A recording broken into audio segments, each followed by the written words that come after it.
Hello everyone, কেমন আছো তোমরা সবাই? আজকে চলে এসেছি ছোট্ট একটা মিনি ব্লগ নিয়ে। দেখো রেডি হয়ে আর বেরিয়ে যাচ্ছি একটু বাজারে যাওয়ার জন্য। একটু টুকটাক কেনাকাটা আছে সেগুলো করতে।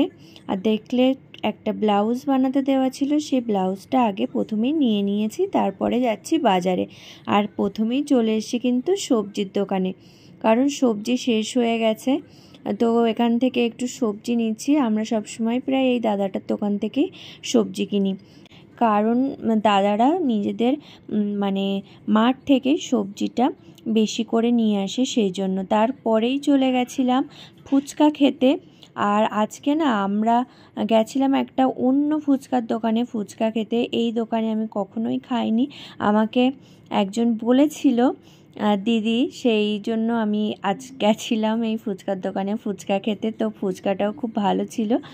আর তারপরে দেখো এখন বাড়ি ফিরছি। আর মাছ বাজারের ভিতর থেকে বাড়ি ফিরতে ফিরতে দেখলাম আজকে মানে একটু ইলিশ উঠেছে। তো আমরা দুজনে আবার ইলিশের দোকানে, মানে ইলিশ মাছের দোকানে একটু দাঁড়িয়ে গেছি, দেখছি যে মাছ ভালো আছে কি না। তো দেখলাম মাছটা মানে ফ্রেশ আছে। তো এখান থেকে দুটো মাছ নিয়ে নিয়েছি। আর দুটো দেখলে দুই সাইডে আছে, দুটো দু রকম ছিল, তো আমরা দু রকমই নিয়েছি। এটা একটা দেখো, আর একটা এখনও প্লাস্টিক থেকে বার করা হয়নি। তো এই হচ্ছে আজকের মাছ।